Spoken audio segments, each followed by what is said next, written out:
massive knowledge or your well experience and on no yes jumano I don't hear anything where you know person plastic and reconstructive surgery including BBL liposuction and tummy tuck your urologist will hold person my person your question ya so any minimum ENT for ni na omo ho you know my check glasses eye clinic yen ko anything where and I so dental and dental x-ray services and I so x-ray scan and ECG fully equipped laboratory go to me say yes a year 2026 and beyond equipment in Kwane go and the year jumano won come money and can trust Sambra na be test bi o one Great Kingdom Medical Center yen yepa and I so no you were inpatient admission and wards ni na wo hono o mpe na peria yen entamri enko hospital do no ma na wo yama show kakra say sika for boa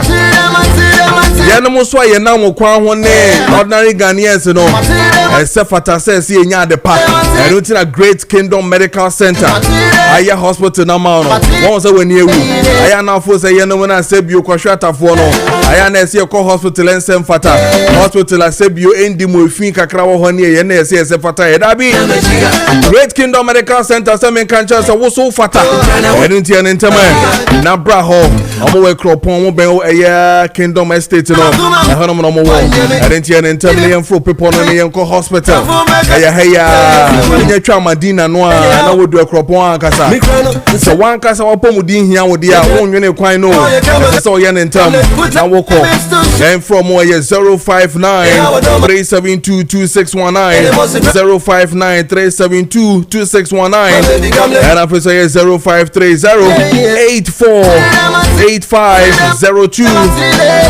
053 084 8502 now we need a Great Kingdom Medical Center Indian Komoe Nebebopa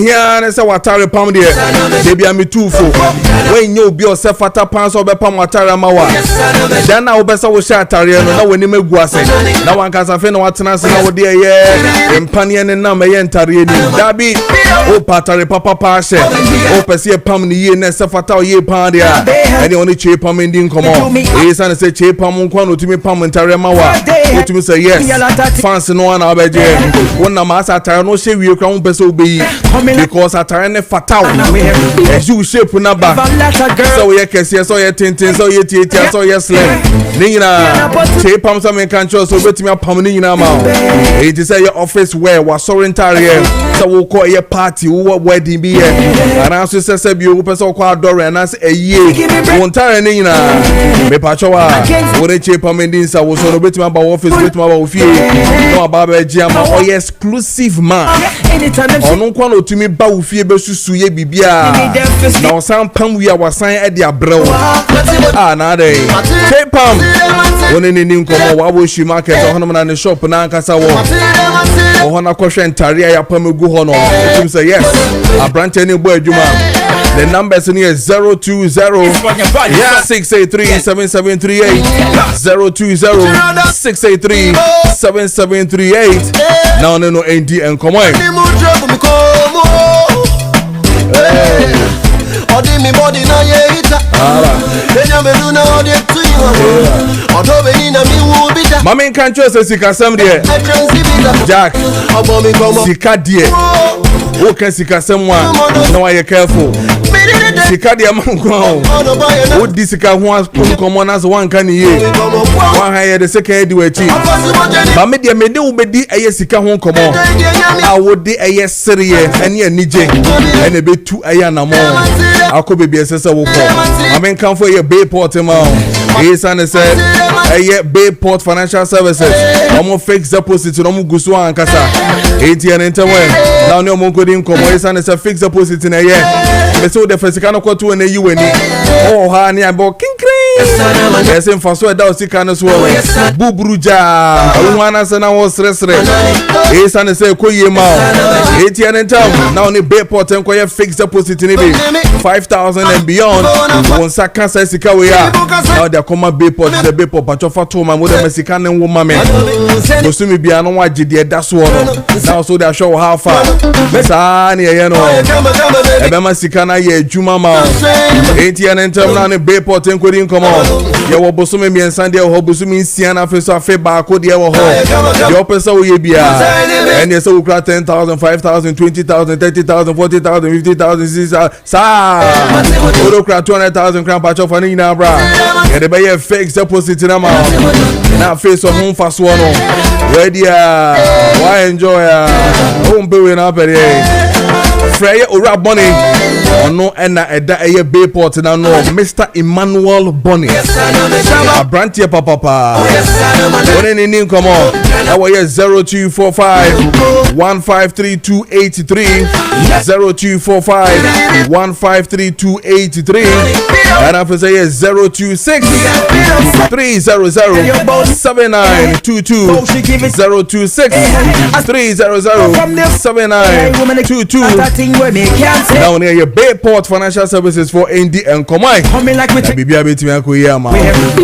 She know me have a lot of girls, so she tell me rude boy you love I cannot share. Sorry I'm about to.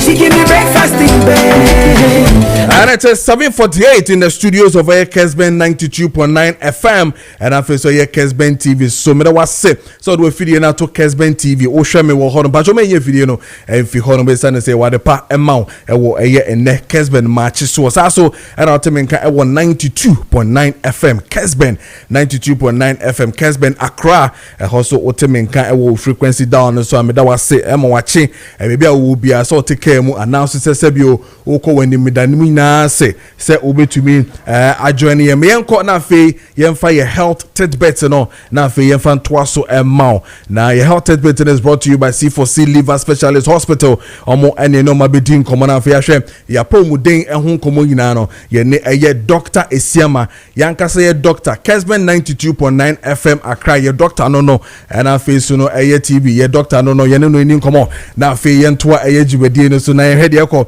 ene de benyina doc me mo achi bibia bokore ya ni abra peni oba da daruma bibia boko me da se so bibia boko de ya dia dom me so me hu ye pa na se yes na nra ankesesa me fro na me de to ani ba mentumi anye ne ntam efa me but ana me odem di share wo do so de wo no aben etimi di share on the sport sana ana ekoyie pa na mamemfa we nchiaw ansana wo de eye de atoaso na atoaso we eye girls in komo na girls say enra ne lunch time ana order gari photo na order gari photo no na so obedi on the gari photo na wo say manage chiche na beef ne hwan me do twa picture no cra kire me na eye makono de but me hu de na fe gari no mo say fete gari no asa gari photo nasa na girls e die wie okoto restaurant mu odin ye pa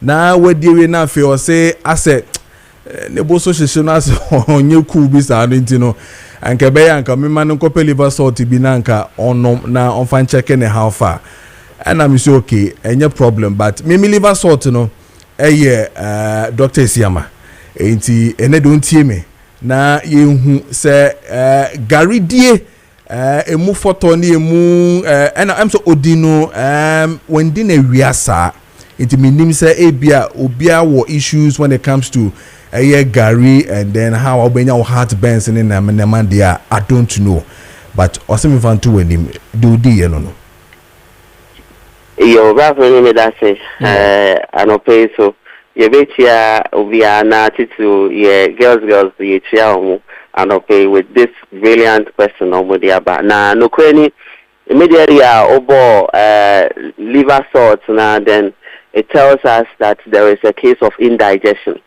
Na say ofele say diane da so jinejina ne bo. Ofele say diane na digest ye antone bo ase ndidi ye enti nsane anko ne nipedua ne mu ye.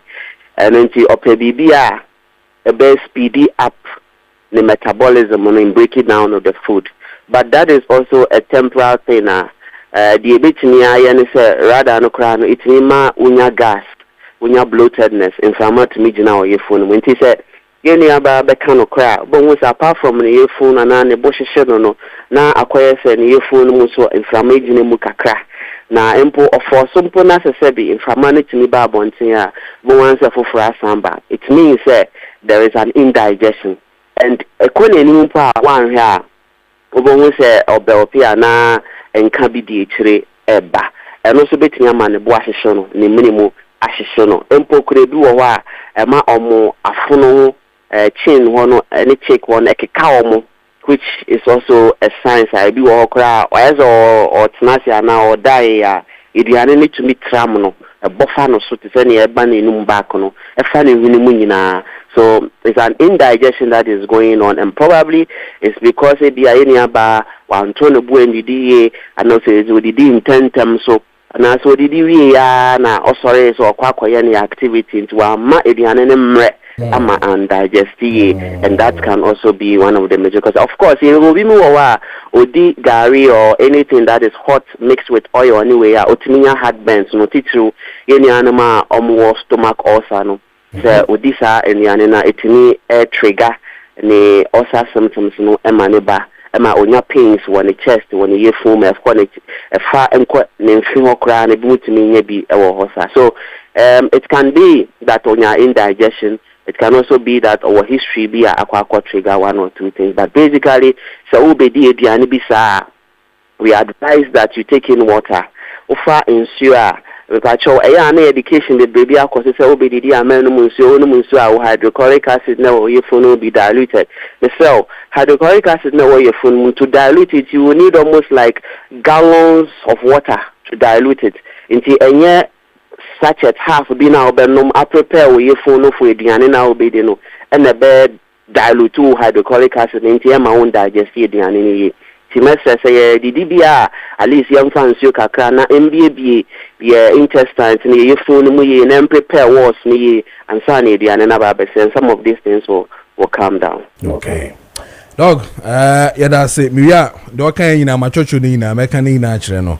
Mekani na channel na washe because anything I'm sure so caso or peliver sort nominal because then he thought that it will help in getting these things out and all that. Well, yeah, that's it. Now and then how the twice on my senior last week one major point to be to second discussing and I think and then Tuesday and then Monday now for why she be and then you discuss Bebrebenya omodiawum also yen discuss cravings. Yes, cravings and mano made one main pa and so to say queer chickele will mame a queer won't compare your biscuit mame no de would this biscuit who wants to winning na what was a bit no catch us so my meals so I said minya bibi a midi na what could this sadia na idea. Yes, yeah, now inflammable, very common or painful move. Or say will be free yeah, now hormonal changes in it man a condon your ma be now so if you feel more my who said any na a hormones no any na a year sebi or painful no me no you cravings one way or the other. A bit me, Abba say, Mpembe Breno, a sweet, to say carbonated drinks. It is so why fried foods. To say, okay, an adjuted to a kelewole. It is why a fizzy drinks are chilled. Of the drink, no. There's a chilled out. When now, a craving, sending can a intense desire. An uncontrollable desire be more interest in certain substance and certain food. Me pacho hormonal. The attorney said inflammation about nipedianima. You see inflammation payaka say immediately if you the nipedianimo the body starts to send us signals. My own say fiabim. Until if you mama say inflammation about nipedianimo pe. Your body need use a lot of energy in terms of identifying a fina abano. And your cravings, no, it gives you a temporary solution to your loss of energy. And your baby be fueling of the fire. And he says, when we say drinks need to be carbonated sugar, and it may build your energy level in temperature cells, no. Until you hear any animal energy drinks now. When we say no energy drink now within 5-10 minutes now, as we know what is could be that kind of component. Maybe what your normal drinks now, no sugar, normal sugar and ASR. It cravings need to it fuels the body so that a bit in our cells no energy within a short possible time. And cravings need to and you're bad, sir, because it gives you constant or instant energy to solve an issue. But or how a woman say, some of the times, no, most of the cravings need a fear on why you feeding a home. The patch of Mrs. Subium, a fear on why you feeding a home. The attorney said, you'll be a friend of visceral fat. This type of fat, no, a harmful fat, or per essentially, or per energy drinks, or per fatty foods, or per niania body need to break ye. Na onwa fat no when you are at na baby or no. And if an example say your environment, baby I want you say ma obia emfa baller in good this particular area.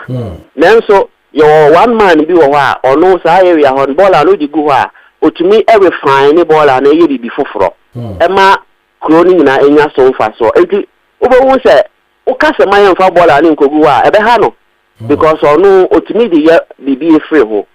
That is how your fat no harmful substance no way a crave a call for neoma a be feeding no.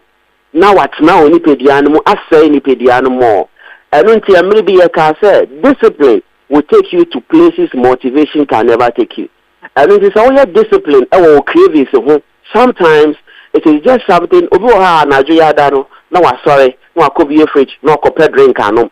Obisu wo krampa anajo ayada no sorry I say the ono me nsa ono me atine ni so nti o so top no eleza o ntumi na aha we munyina no your body no cravings thing na your body no trying to feed harmful substance na abemo no na mo no na why harmful no we nya ahoden na wetumi akon edi wo so nkonim nti wa we sika no o de koto cravings e feed harmful substance no na harmful substance no ama wo yare it cravings ni bi wo ho atitru de eba na jono eya na your body no na feed your body nti obi oye kese bebre no o hwa obepe sweet obi a owo diabetes no so time na ni sugar level no akosoro na ni energy level na ba from na ohwehwe drink anom obi a ono owo high blood cholesterol no that time na wasn't call exercise burn no na or per junk food be or per salad cream be or per ketchup be dia frafra as a corner be di odi we abo so wa home say afa dia makoma tomi yim ka cho wa kuma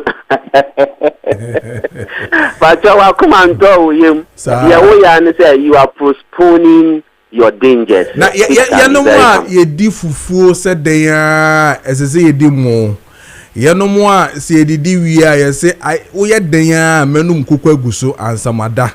No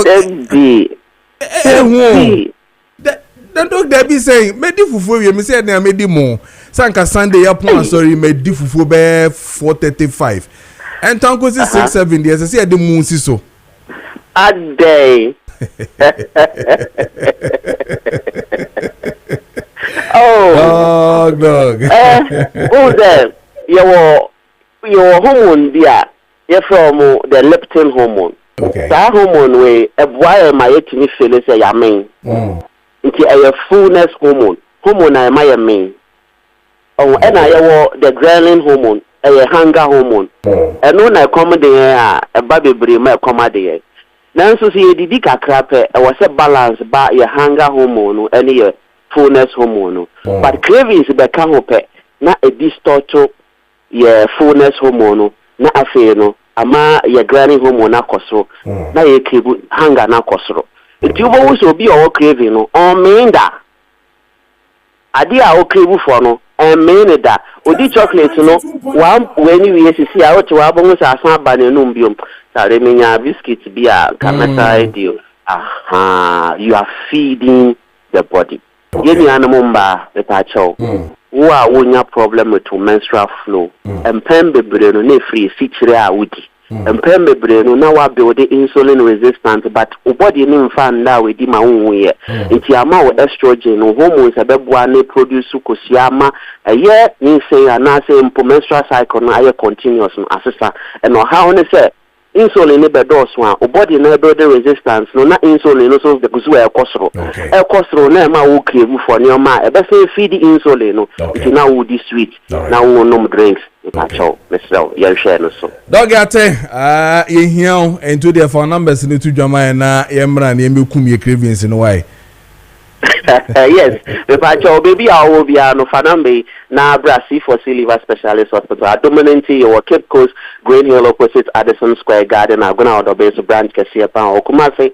You were just so kwamo Jate Junction Takrado so branch or na Cradie. A pacho you were Denta SDA Junction. Adenta SDA Junction branches in Juma from Monday to Saturday exactly 7 a.m. on a dot near upon 5 p.m. Treatment plan is holistic. Say a scan. Awo drama ehu organs na kese ni nyina simatobi ye wom say ye craving so say ye liver problem kidney problem akoma problem bia no pacho fabrasi for liver specialist also branches ni nyina na yesu mbo na kai say do anwa so a wonders we really live to no so benye bi na cravings aye di ho nkomo obrebo hie bi na etimi aboa regulate ni ye ama hormones ahodo inflammations ahodo visceral fat ahodo kesiye bebre beta oxidation ni na no obrebo no bebo aye ni ya ma wanti fa wonsa ebo number is 050 0040 050 another 050 0040 050 yeah, international and Netherlands number no so you're very active plus 316 879 855 84 plus 316 879 855 84 C4C liver specialist hospital yeah, so brebo ya won kwantika national so na Kenya no we to live to na kai say ya jiendo ni di treatment plans in abribi ya kase once treated forever treated. Senior, and a person with that say, all right. Yeah, that's a pa Dr. Esiama in a new deal coming from C4C Liver Specialist Hospital. And you know, we're coming 5 minutes into 8 a.m. But that's it. So the video no Koswa Edda Kessben TV and our face on DSTV channel 364 and then on Go TV channel 121 on Facebook Kessben TV and as a Kessben 92.9 Kessben on sa ebe kanye wo hono and then o call www.kessbenonline.com on sa ebe kanye wo hono click on 92.9 netie de eko ene de ebe nyina o text messages and after WhatsApp message na pacho fadi na breme making kan nyina amount ene yeberi nkomo afa yesuku ho and afa so teacher for ye no mo ewo krom hanom se na yeti krom ha nyina dani den nyina ye nkwara ni ko school no mo ko sua de eba nyina se na de ko ba nyina no na ensheda enkoye emma ye nyina awofo mu ntie ni ye o enye me Kojo Preko Dankwah na me kan ye omo a teacher for ya omo mo hwe teacher for so and the back cancer same way ye na me yemu sheme when I heard this figure that almost 42,000 teachers a teacher for a work Ghana memo hanum 42 1 2 3 sa 42,000 tinio 42,000 hey what did them kind me say 42,000 teachers are your war ewo krum ha say no munye professional very interesting say no munye professional enti so ask yourself okata weni kakra na ha enti onkwada na kosuku afa stages ni mu a but dem yam shebe kra ne say when you look at the basic school, they are telling us 30,000 and you're professional. So what it tells you is that I might be wrong, but the point is, it means that the initial stage now will ban SSA anka ochi bibia na adwe no ne connectors ni bibia no straight na bibia ko yie no 30,000 of these teachers no mo chire nkwara na there from down holding nyina no so omunya professional ba ku say enya me na meka enya me your body be ya set it up, and I will tell you it is an act.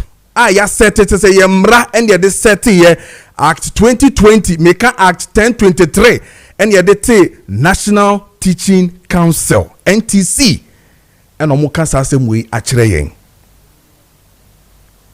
Now ya wo for na oti asema mekan ya wo yembe show Safe na odo baniku school as we speak. Oyembe show. When you hear figures like 30,000, 12,000, 42,000. Now ujra your friend is saying senior high school. Now you were unqualified teachers 12,279. Hey, I know what they. But anyway, you better home come on. And ya to answer afre opinion or that a National Teaching Council NTC a body a share and answer a regulatory a teacher for Ewo Krom Hanum. Ora Francis Adai a director Emma licensing and registration of teachers Ewo National Teaching Council NTC.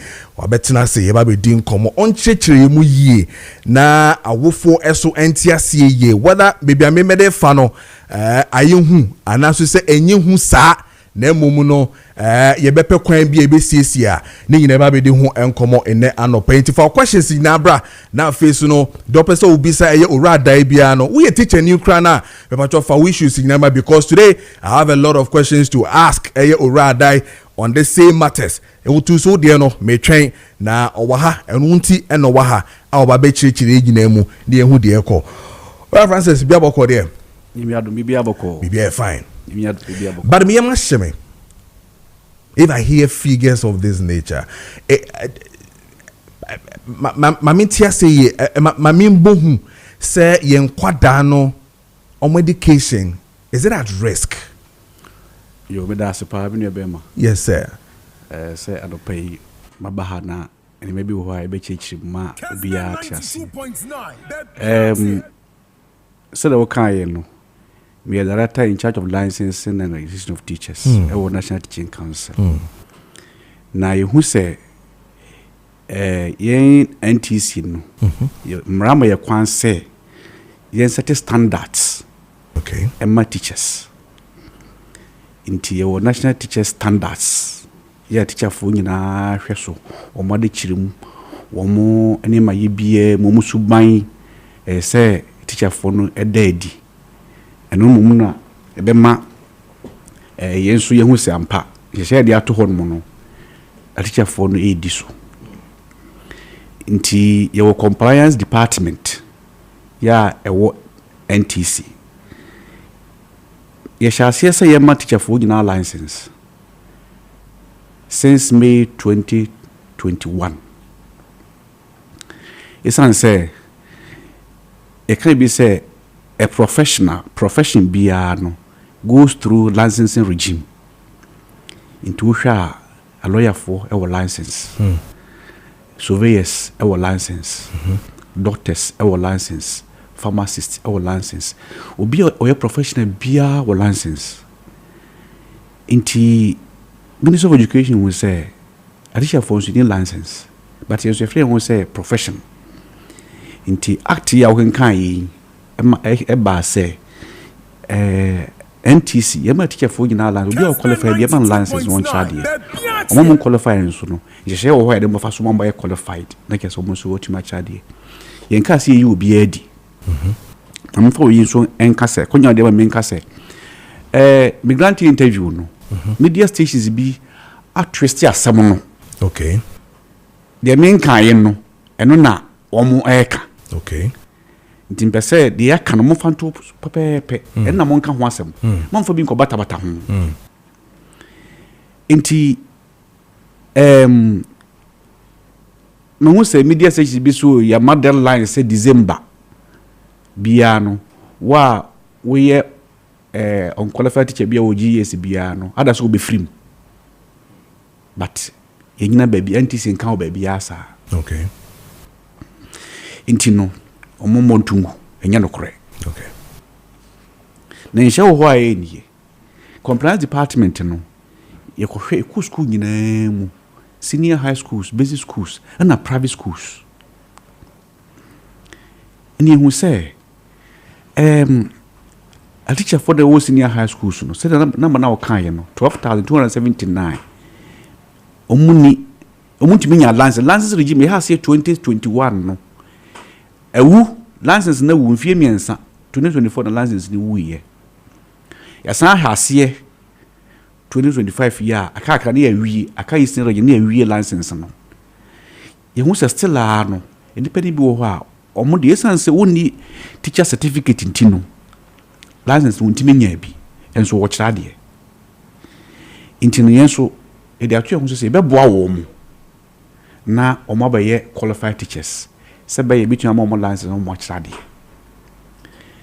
nti ye ni 5 universities ekasai say graduates wo mu nyina no ye won say a teacher for na wo mu quantity school no ye wo graduates wo mu ye wo diplomates wo mu ene wo senior high schools wo so wo mu yes wo ko sabe ye nkurase bi wo biti school bia na ko fa senior high school ni say oh bra na be kira de oba de no be kire on quantity bia mu ana bibiri so homo we school pon or we university but ya antete so be teacher ni enso o kira de inti majority of this number now boy no bibiri e wo private schools.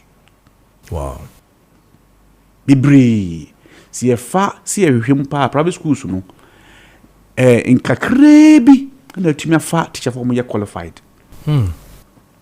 Bibiri e unqualified enso ho de bia ye kura ye mawo esan say you feel say ombo modern ya adwi no feel ombo modern but entisa say I say omo kan brofo de ya na say wabin but oko Japan na China omo kan brofo so omo ye nyuma pese de brofo asem enipa no so bitimi aye creative na the ocean bitimi abo na bra apply the ocean na bra bom and your friends side sua enti ye ni 5 university kasa haye no na se graduates wo mu nyina no ye besan aboa mo ama motumi anya if we be postgraduate diploma in education oko university wa wi ya dete so we teacher ni enso wo kira de ye nka se ye yiwadi se be ya obutimi a kira de yi buhu nkoda so ban classroom management assessment practices so busi atese busi set questions kura no ni nyina ye kire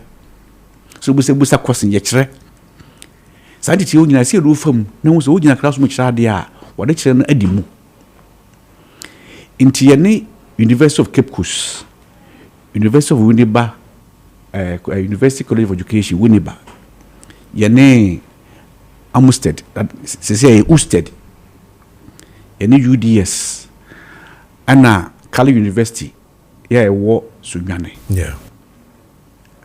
You know your friend penifuru nyina say sa nipa wo mu omo kira de enso omo ni abodin krata de kira de inti mumu awo mu na ommeye a teacher for titru omunya certificate de kira de inti eno mudi common fees no kra omote so instead of 8,000 and 9,000 no omo de ba 5,000 and na afezo nko tra school ho se be ya untimi kira de wo school me be no online okay e do face to face ana school work akra zia make say you know Winneba ene Usted ya wo Kumase school for wo sisia na omo face to face and after examination last week na ye face to face lectures this week omo examination.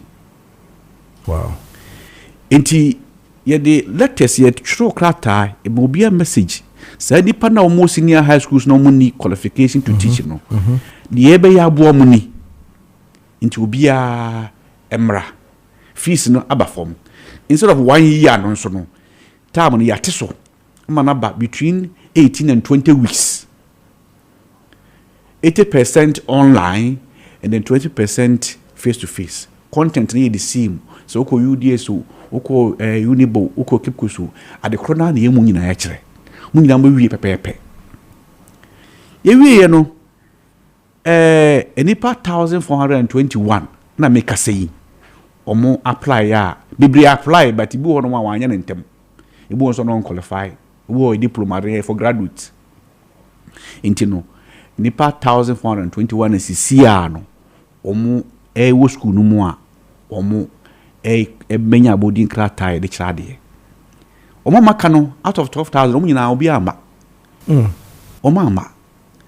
Intino ya ni say ebia no munim sometimes wo message kura na wo fi sanya no kure wo kan mo so scam wo kan mo sisi intino ye besan aye biem inti ya say by the end of this month no ye besan amo register wo nyina na by because wo mo sisi ya no by August wo graduate ni asan sha another batch ase batch no himself ye sha ase September by December almost be wi na kese kakra ye mo nyina abe professionals e na me ka say December no mafo afa ne say ye say December wa anya qualify bia no GS for be wodi. Okay, Yes sir. Okay. Alright, the 18 to 20 weeks a good time to go through these courses and answer them. Yes, a very good time. See, at university for not answer. Because university before so to me I graduated, I saw minimum number of credit hours. Inti anye kurano. I saw best 40 credit hours for the PGD. Ti see a crown moye. University na between 46 and 45 credit hours. Content near the same. Say kabeye say wo ho ano kokakra na otwe no kokakra no we de omo ye no nwumre from 4 to 7 de bia wapon adwuma no na online na wo ye assignment wo ye online no submit eno kra mamu computer mu so eno kra bo ma oni me bo ho a computer mu kra wo so hu afi enti sa edu mi menda eno so mo hye tam table se be ya enko se sa 18 weeks ni 20 weeks ni nkwa wie no na sa minimum credit hours will be answer kan nti ensa kra content ni the same. What are there any difference between a refresher courses na and can say a teacher for the corner? I've also heard say there was one by could be a more common friend or professional learning committee as in PLCs. Yes, professional learning communities good. I mean, what was the difference between that one? Say you who say addition we could name the bia and you must say the bia. See the bia teacher for no the bia no ombeye abreast with what is going on. Ye the sa PLC's number. Say the bia e do ko the bia mapon school no maka adibi ho no ma e bia na ne kire ne nkoi papa. E bia obi nim na obi nso nim. Say the teacher for mu nyina mu nhia. Na topic bia mu fi say ne kire na e din no. Mapo bi wo mu ye wonim otiase na wo de mafam.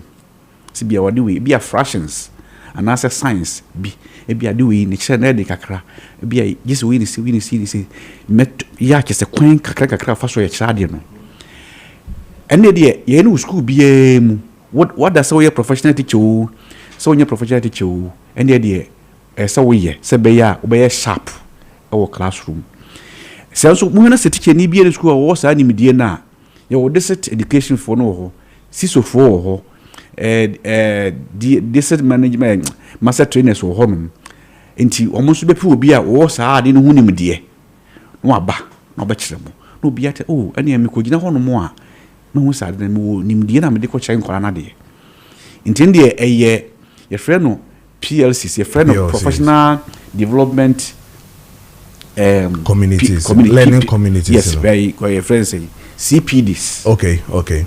Continuous professional development. Okay. And they wo mu die nanso no ho na okobe hu kakra no aba sa yes cross to organize in service training so for all teachers ade bi aba be a new curriculum biaba adibo ho yesi esua ye ma teacher for nyan san ko school mu ne mu ne be kire mo si kire no na mo so makọ kire nkoda no so hono no obetumi kire eye an omo church omo the methodology a ye de ekira de no ana say methodology de wo sua wo school mu dada wo training college na say wo dada ne mo no topic bi wo no ma fe na ba foforo ana say ebi wo no krompa won say wo training college so wo yi anye bibia na bo sua wo methods near the church. Methods, nyina na university ko yi.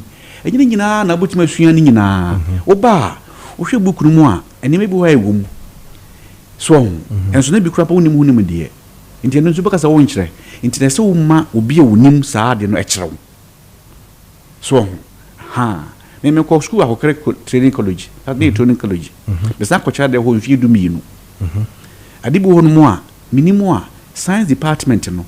Obu ha woni ma me say madam ade we ye kire ne sen no chechim no mate ase yi so and the teacher for the friend co-learning knowledge creation knowledge co-creation obi nyina no ye sua ye ho ade so ye bibia na obi nim ye tum ho ade wonya encyclopedia nti wonimu a no obi so a kirew e bia de o ye ne sei na ko kire nkoda no so nti de ka CPD na ye dia bana so bia mo bone so be yibi na aboa classroom right and some here ban we did a little investigations with the teachers. Now one of the issues omo erezi and I know mudin come we got was that there's a mixture of the old methods for no more and the new system, no, the way things are running. They say they have some have challenges and others are using the old system to teach. Others also using the new ways of making things change. The old, you know, are finding it difficult to really, get themselves into the new way of teaching. I don't know. So what is asem na? Ye ni old way of teaching or new way of teaching biao. Ade kire no ina so ko school ntiti mu a ye kire o se de usi kire ade nti your content no ho bushia content no ya san kire methods of teaching the content for example and those methods is the same. It's the same for how many years it is the same. No if it's not the same because of new things teachers no ye kire wo mu nti the way in service training no. For example, me fa ba ko bi example nchi tema ye ko school no na diode fansa ni ma so kane wo fidi yusui de bi ni ho ni syllabus nti tema me kire science o training kede ono mo de ba se o ye nkire school ko da no me so ko university ya nkire me nti me de be ka se be nkire te se me ko obi so kire me because na wo fa electrical jacket bia na for the basic electronics o bi bia mu also TV light be so also o fa microphone light be so also also ayo bibia nti sa ni me so kan ni friend diodes nti essence e wo aba na enu ka aba no yen ka se yenim nti yen kire ni mo be ko akosua ade no no ba be kire so nti ne man de ekusu a exercise no kire se teacher for no e wo ha side mu se side mu ko school mu biem no mo ye be in 17 ni amawo mo se ade foforo abani nti no nuanu mo de se de be kire no yes eye beda bia e ma teacher for se bia obi abaye current nti teacher for the kura no mkura ni made no kura kire pa so mo experience no e chen o ma ba foforo nti ye ka so bia wi foforo da ye manoko school ni obi o ho dada no no menta no so o chen se o ye ni sei no so hu se de se no nti ni bibia se teacher for dada no mu ntimi ncha de yi na ni wan se bibia sa de ho. Okay. All right. Now you didn't mention sorry, figures na ye nyina yet almost 42,000 and so no. Chunk of them are coming from the private schools. Yes. You know? Good.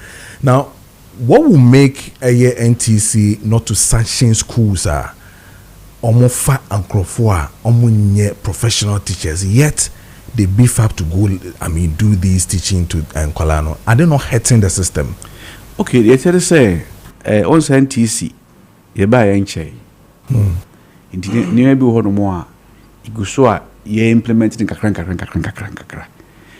ye nyenu pempen so a sese obi emran de na da hai metima kan a kirewo simple ofu obi a onye qualified teacher wa fa no kra no asotwe wo ho ma wa fa no obi a onye qualified teacher no ne mu no ye ne kakra ti bedu miribi no emra na be ye adwuma se ebia wa fa obi a onye teacher ni na onye entity ne se teacher ni no wo kira de emra da ho ma oni ti se amika sei ya trainee 522 district training officers and private school coordinators. So omunko chechere womu ye wo emana mekwan say obi a uni unyanko school titiye mu no ye ma temporary license na wo dia practice. They say guso aye tri no kakra no ye do class be 4 days ya chira wo say lesson plan yi say ni say this way we say neman kitikiti bia betu manage classroom no ye did sa krata no so ma wa no so no let's go take steps so be ko suku pon no be teacher di anya abodi krata ye de kira de inti no sisi ade ye ntimi ka say ye yi omu nyina de yi omu nya de ho na be kira o ma de ini sa teachers no wo na bo so private school no bia wontimi ntua qualified teacher de ka de ye kakra inti kakra ye bedu ho Mama tell say but still am here me because say onipa na on fantiti mu na say akwala no early stage no a nanka o feel say obenyangina so no momu no ho no kra na 30,000 no na sebi omun sheda engine omo na so no animanim here dentist muntimi and a strategy be to really position well, especially with the private, because now say kind baby now prefers to call private schools, Montessori's near the Omoko. When you get to these Montessori's, you expect some being qualification of yes, a motion and quadano and as much Romadiana, a Biamube Musovi number call a some Montessori's in National say, now be corner, Sebima, I mean, no China, dear no, and you're qualified. And so, I could early stage in and here. Inti wadama ankamu ohoni de ankamu tisimu ntamwa oh yeah tiasimu sisi akra meka sei schools bi private schools bi ho mankasa fa to mo so amomo suku omo teacher for no omo amoma koetri na wie PGD wonderful bi koetri ama wo mu wonderful ya bitimi me pese bo school sure, di wa sure. Won hwe na kofa asama breme so hon ye disa policy ba say ese teacher for no mu nyantete no baby schools be one mama oh fine fine pa ni teacher for no ye be ye training ama wo mu na fi ya my school pon no a kire wo ma de enti schools bi wa make say o ma graduate a ye kure ko hwe o mo so bi enti ye kakra na no ma na akoye se akoye sikasem e bia nse bia fan se PGD 8,000 na 9,000 teacher ni etwa na ka 200 cedis no obede na wakoye enti ye ni omo employers ni kasa say omo so mo awo mo na omo intimi ene buku tue kra ma no na ye tinga kra intama university for so adi fees na ba form no nti ye kakra ye me say ebeto bi no ebenya percentage of them are more qualified. You know, I said, yeah, don't the school fee. I'm with the school fees. We're not with the Caribbean gonjon and there's in Kuala. School fees, mutu among kasa. Free crowd among people. And the hurry idea about continue. Oh, because I saw them go school in Tino, which I can't tell. Was on their wall. Say, Utia. Yeah, say, Intina is here. No, your person will be who said the etie. Nemomuno and support a yen so no. Ye wa ye de bo mo bia no abe qualified so ye bo wo mo because a title for ye di krata e ko suchire wo mo say o mo o ma ye say e ma na o mo di less than 35 years Kessben 92.9 financially. Okay, Nti this all this are there to support them. So o chira wa de na wo sua de nti beto biribi no why qualified nti ye beduru ho Mate. Let me kind more mandates, you know. So you have just about 5 key mandates at war. Yeah. As in NTC, one has to do with the license and register teachers. You have keep up to date database of teachers. Yes. And I've also would develop and periodically review professional standards and code of ethics. Yeah. And then conduct teacher licensure examination. Yeah. And then provide framework for continuous professional development as a CPD now, CPD also for teachers, you know. So it means that these ones are ongoing. Now, one of the critical ones are who come up back to back that has been known. I mean, from previous government down to this time and all those things. I have described about a political thing for us. This issue of the licensure examinations and all that. Now teachers go and then they fail. Yeah, cultural now you see a failing here, but then we hear certain numbers here, so we're failing and all that. I mean, this particular number 4 mandate, is this still something that we should hold on to? Oh yeah, sir. And I make us say professionals be a sorry. Lawyers or man sorry. How much Roy? Ebian feeling. I'm feeling. What percentage na? Doctors, how much no one count? Almost sorry. If you try to fear, we send one person to Hintino, young father Juma. Ubia quite so rich room. Oko driving school, now we are uncle driving test. So we driving test, I don't pass, and I am license. And now we have more license, one could driving test. Oh, because it's the end of the year. It's not Benny who said the Beya, and your man actually woman. Framework of learning, and one best also what we said, what day is Yadia. Now, Bev, you won't say, Uboa, just say, the Botron. Because one coach are there, ye. A hole in the higher. Eh, and then Tibema at Rassi, no more Yadi. So, show brofu be mutual. WhatsApp message pa, WhatsApp brofu. No, sure. No church. The beach the wa, be roho. O teaching. We saw we school, coach adi. Until that licenses am Sunday, ababwa pa. Ama, and you no more. Kubu no more and catis, and we are pet no coach adi. We need a soneso. Nebi won so a omo for modisuane serious because okwa won say e dia school wa pass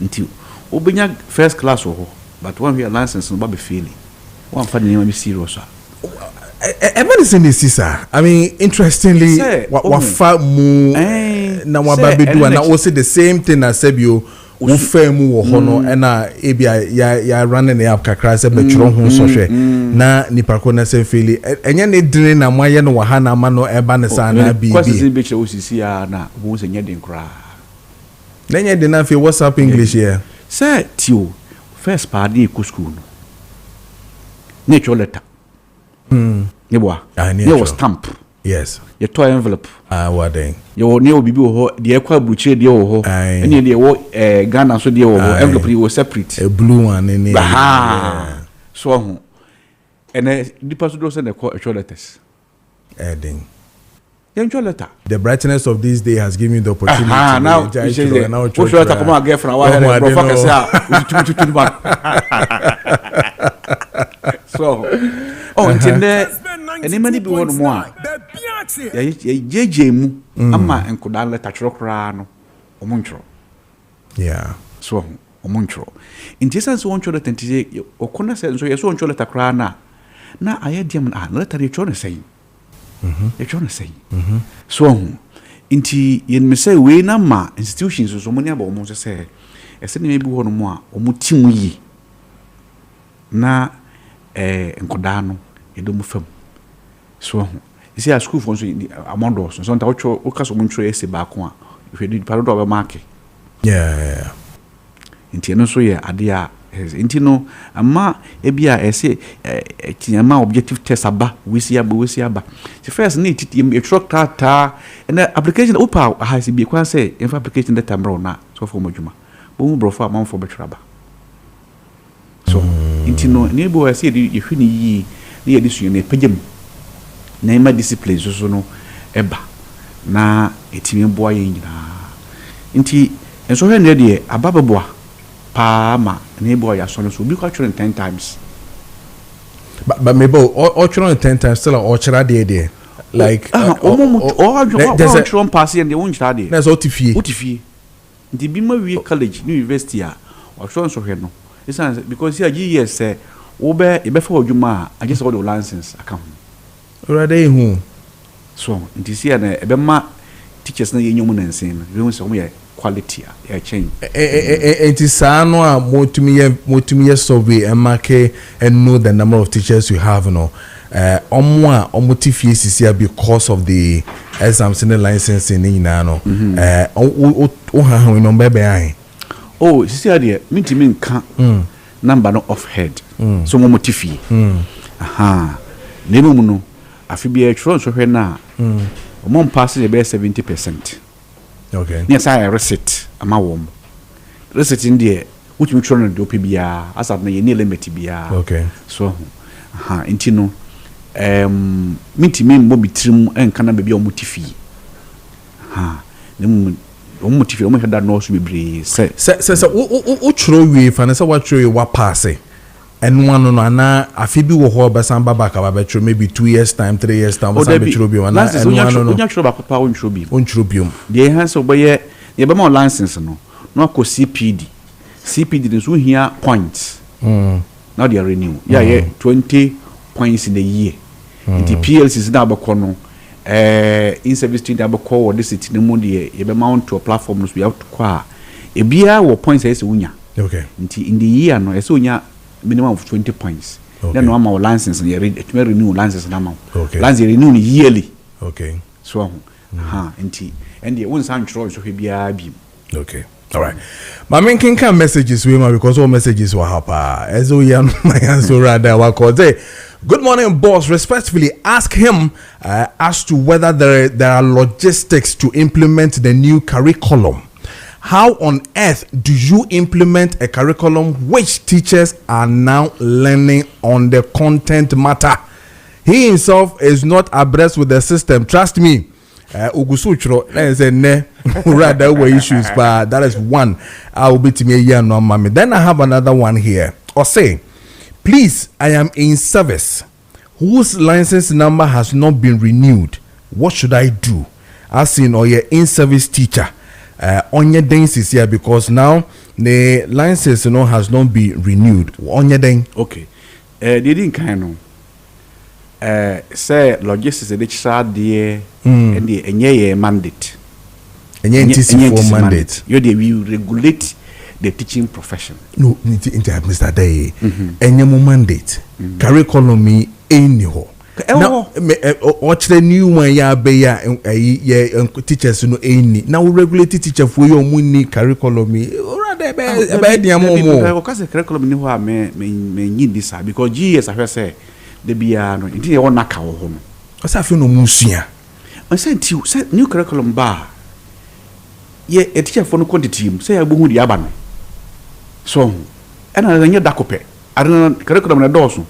Inti kakra ne do mafam no nyina hu oh you are or say from form 2 to form 3 mo move form 2 echo form 3 yeah, no senior high school for no materials to teach and the patro GS for the bit me ya no me ho de me nyima yuma nko it teacher for no inti be send the GS for asem me person me kan GS for asem amom GS was curriculum ni wono mu a and the sa question the GS for bit me ya no na mamia or say I'm in service whose license number has not been renewed patro see ya no onya den ya call all the regions with the exception of Eastern region renew license bia obi license amano me ni be wo so ebia ye ba na oni ho de a obetimi abaye offices no e oba ko tamale minimbe bi wo kasa Wakra o my office at Dabraka be yama Dabraka ya mo be yama okay all right good morning sir my name is Erica a level 200 student of a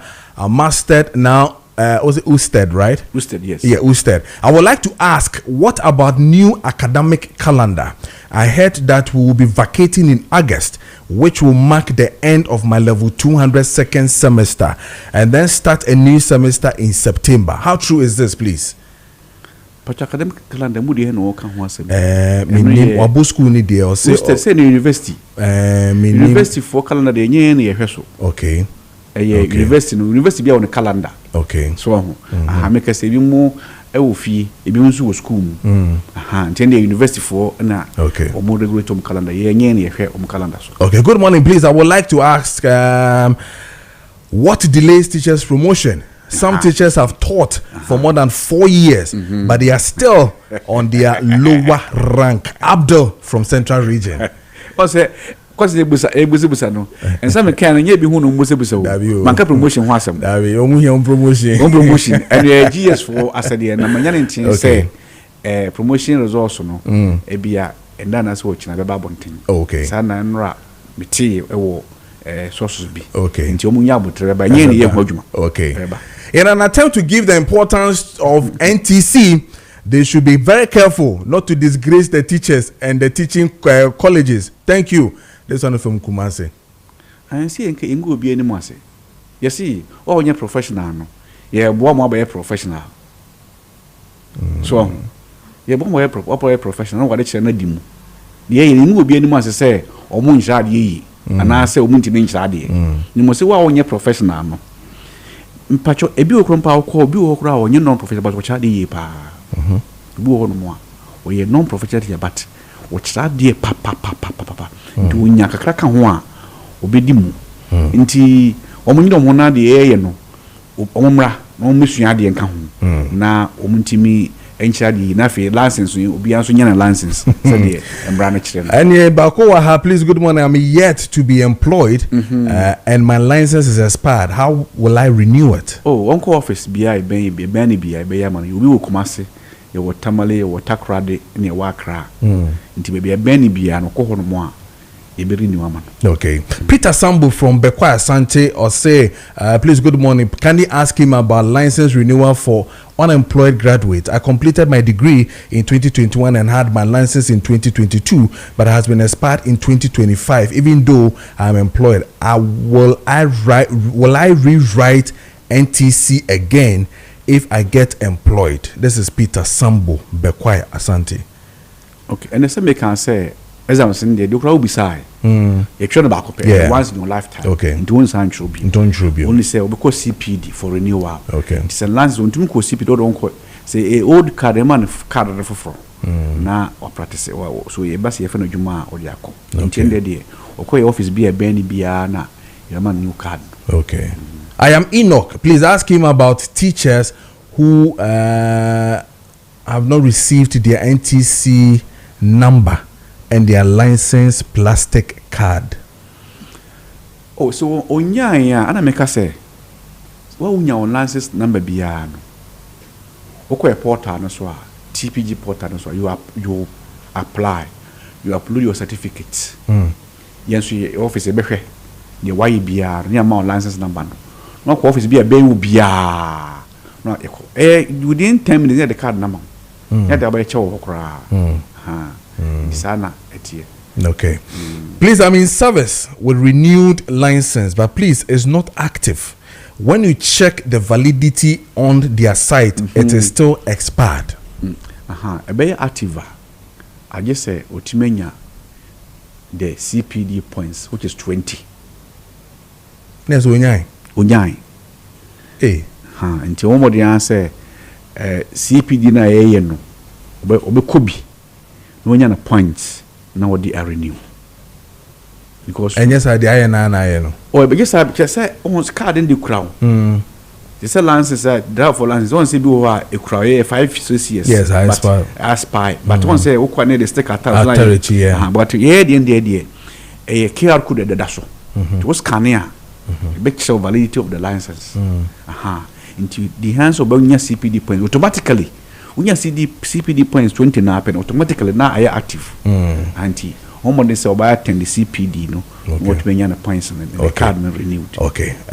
Mr. Francis wait there me say obey but my main kind in boom quick na I mean I'm sure you will get it. Now this one says good morning. I am Kwame from Cape Coast. I want to know when GES will start the next phase of recruitment process this year after applying on only the buy-in. And this one says that our education system last focus the licensure exams must be conducted while in college.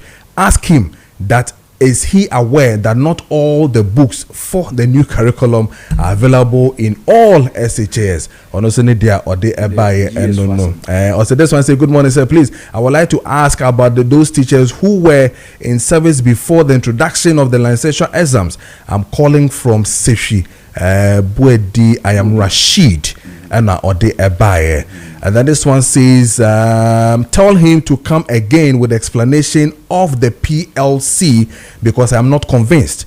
In matters like this, you presenters should be mindful of your introduction because you sounded as if teachers have not gone to school at all.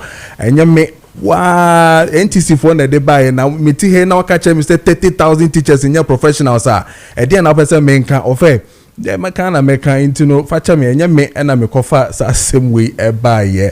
This one says, please ask him, was he once a teacher? If yes, did he write the exams and is he having license? This one is from somebody from Suhum and Ode Ebai. And this one says, why is the NTC point for the PLC 0 point something 0 point something? Meanwhile, we accumulate 20 points. Secondly, they have but I think he's talking about the renew of license, but still not still unqualified license. Please, why is this so?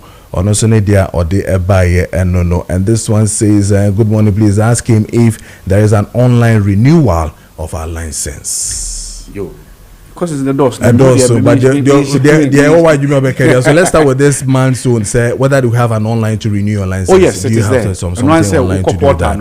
Okay. You update your records. Okay. But the card you have to be physically present. Okay. Near my card. No. Okay. And now we so can say maybe I'm a teacher and I'm sure licenses. Yes. Just say you can say we be a friend of Juma before September 2018 because your true first license examination no it was September 2018. We be a friend of Juma Sabri Biano. One chance of the license na man. Okay. It's only we school before September 2018. No I saw portal no so apply. On chance of the man. To me we school 1995. Training college. I know BBC say it also true. Me 1995 license examination you about 2018. Into me say no license amount transfer. So I don't know so we school before September 2018. About obey your man license na on tro and so bia. To my fa wo madwuma and as we school before September 2018 be any wow transfer no. After and I'm transfer no. Okay, and this one appear from Doma, Mr. Francis Adaya Chechim, or say no, are they going to start all non-professionals by December? No, Wabia Ankasa, Ubiankasa by December. No, you be a teacher ni BAD into Bianya Nejuma, senior fata nemono, a do swa, na wakusuku na also wakoko upgrade na bibia etumi akoye. Ask the man when President Mahama was campaigning, he will cancel the licensure exams. What does he have to say about it? Hey, I'll say. What do you Mr. Dayan can have and your master and the patrol no the Bupasa Muhua, Monkana Mukubi send them support and no part of every day. No, okay, and see this one last one. I suggest a license to be added to their final year exams for the college. Oh, okay, fantastic. Fantastic. Oh, okay. Okay. Please, can you register for the licensure exams when you did not have any education-related program at the university? Okay. Okay. Questions in the doors. Make us a mature water and have about 10 now. Gansan in we phone lines more crab hybrid. But yet I say an inch more with their my then I'll be try to a teacher for any asema yina, especially a wolf for at say same way 30,000 basic school teachers in your professional and I say 42,000 and yet then I'll be to me a catcher with my rare. I told you there was a pie, Becca wolf in us will be uncle command to you. Movie I am musician. Ye hose be bo teacher for no na omunyantete ye pa no mo kire yesu ye o mani be mo school mo aha e be won ma kwa the assignment ba na me share na o say madam ankasa teacher ankasa that's what they say ai na me so me o bara teacher be na me share na de and so see you on be kan na kwa yiti so nti ye hwese ye be bo mo na obia anyantete ye pa na wa kire enkola na de yi nti ye nkase ye sake obia ana de to so bi mu so no wa we graduate bia no ye PhD no ya ne bo form esa ye ntentem wo kira wade wo sua ade nti obi a wo ka ho bia we graduate bia wo pass wo kira de bia no omra emfa ne ho mesim na wo nya certificate de kira de na ma yenso ye man license ye pese de mra ba kira obi a so ye be ye bia nru ho nti obi an kana akoma ntono yem na omra ye may manas ye support ye so ye boa wo mu because saa konya unya no baby a e bi kura dachi bia no omo nso omo graduates ye badwi won ho the university for badwi won ho e kwem fa so e bebo omo nso abe professionals okay nti madam wasi say yes we da say na a teacher for yes omo cho what's up bro for no on better so my because what's up bro for man na kwa bibi o what's up bro for there be high pa Ora Francis you better see you that's pa ye ne Ora Francis Adai or director licensing and registration of teachers and National Teaching Council NTC and then no 18 come 52 minutes past the hour of 8 a.m. and I'm a Samsung for Kojo Preko Dankwah messages in no me kuso making kind regarding the teachers and the kind na so no a teacher for aketuane ba na unya kakra na ehye ho a men kasa sebio ensem fata se woso no woso oye wankasa ufiewura dabe ye kan license ho asem nyina no na ye kire ososo se kakra na ehye ho sisia na opesa nka sebi ko bom no menfa nko bom na nsase to ai se so to baby papa so ewo ho se wokọ ya be di ho komo ye na Mascon Estate Ghana Limited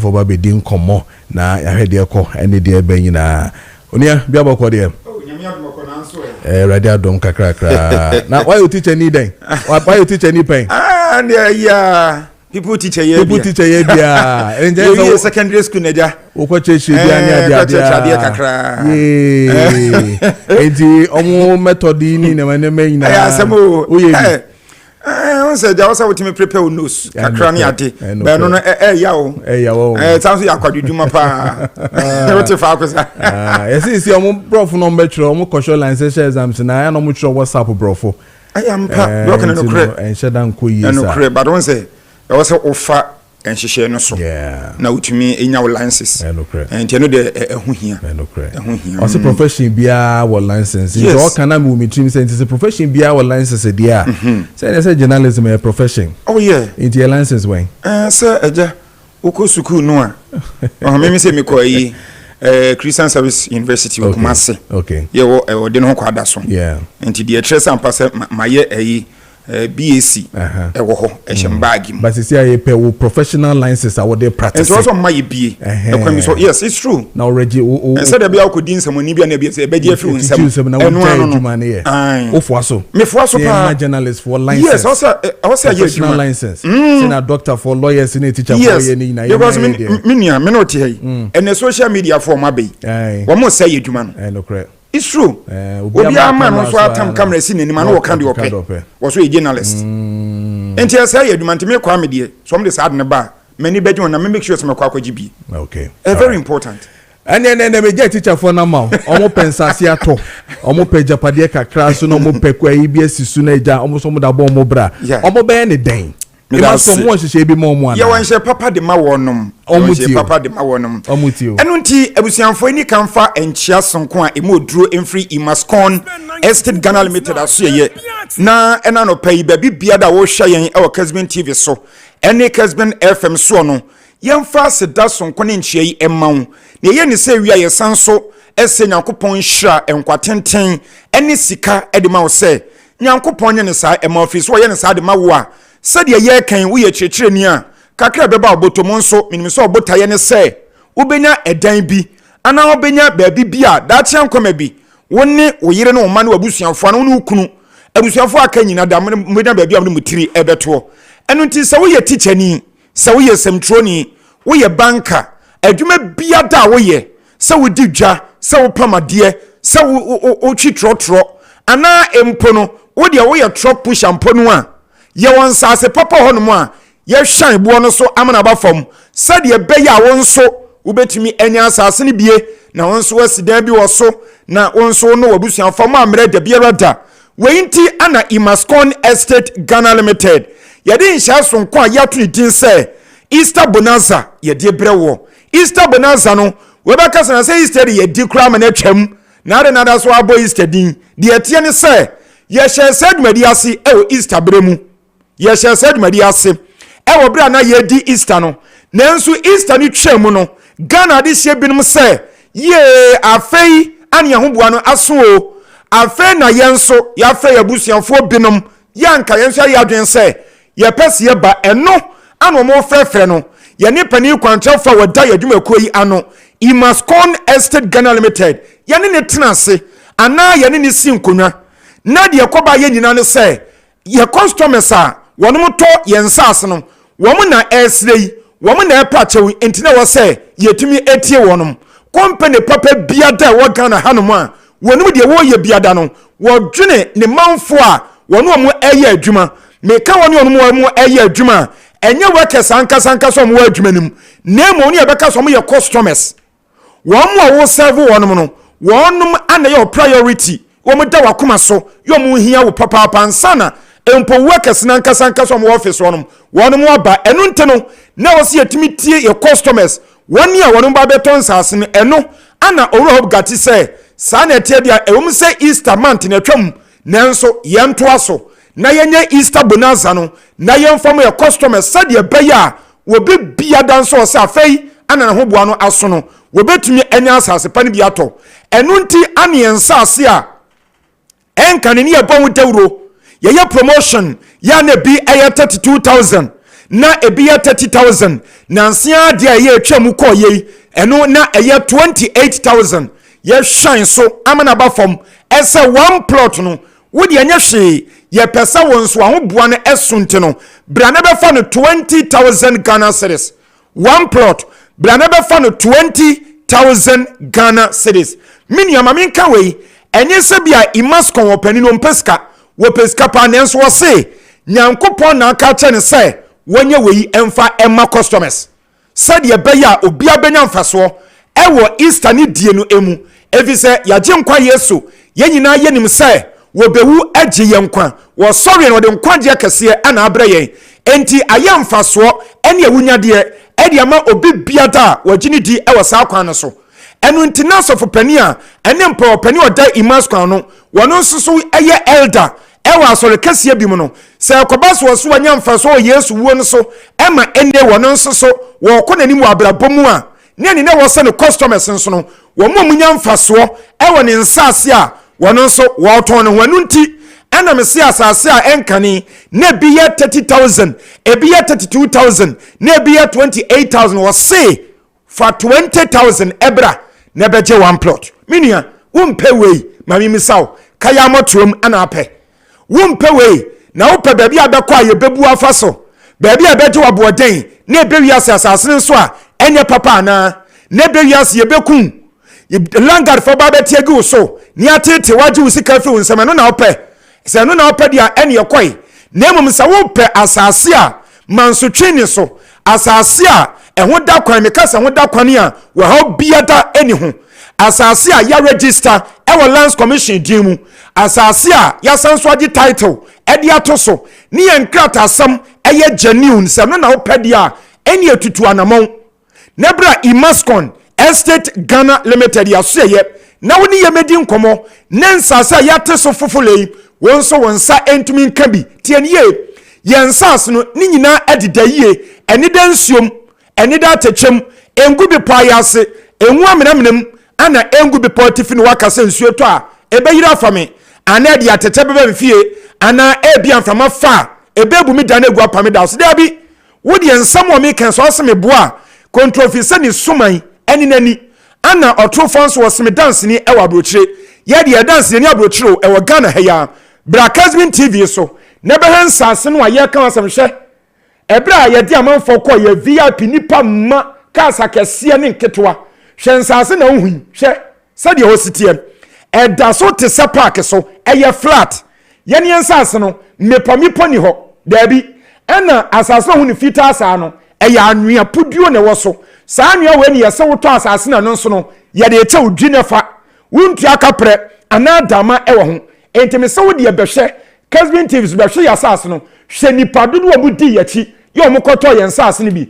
sei ane ye yadwuma we kire no kwaredie eni nyamso ni nipa ho do ya ye de ton ye nsase won we bo kwampe na eye gated community ya to wall e de afa ho minia enya agro bi na ye di eye whole community ana estate ane ye tikire sansase papa west estate ni mu ne ye sebra ne be fa one plot no 10,000 Ghana cedis kan okra kire me hwan ne ton sase wo Ghana ha ne nsase a why gated community ana ne nsase papa ni dansuom wɔde bɛma 20,000 obi ene ho ɔbɛyɛ saa obi bia ne ho ɔbɛyɛ saa ɛno nti no bɔmmɔden abra menua sɛ wopɛ half plot nso a yɛbɛtwa ama wo mesi mascomfo yɛtim nya den yɛdɔ nipa yɛdwe nipa ho ɛno nso no yɛse bɛfa ne 10,000 Ghana cedis ɛnkane no na half plot na bi ɛyɛ 16,000 na bi ɛyɛ 14,000 nso Easter bonanza no mu nti no yɛdwe no ho yɛse bɛfa ne 10,000 Ghana cedis ma wo na ma ɔto na emre na aka no esra